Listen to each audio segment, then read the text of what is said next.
有半年多没有吃石锅拌饭了，从饭店里点一份也挺贵的。其实这做法还是挺简单的，那今天咱们就自己做。先把买回来的蔬菜烫熟或者是炒熟，把黄豆芽焯烫9分熟捞出来，菠菜焯烫30秒捞出来，把其他的配菜西葫芦、胡萝卜、香菇全部切成丝，锅内倒入适量食用油，分别把每一种蔬菜全部给它炒熟，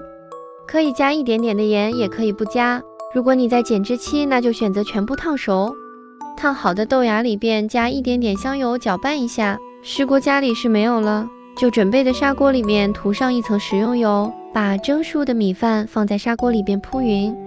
再把刚才准备的所有配菜均匀的摆在锅内。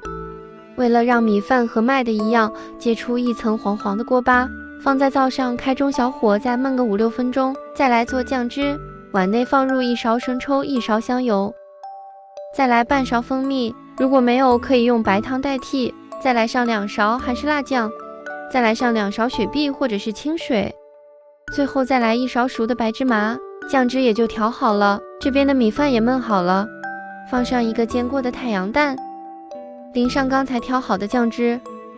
配上这流心的蛋，搅拌搅拌。如果家里普通鸡蛋，建议煎熟，我用的是可生食鸡蛋，拌匀之后就可以吃啦。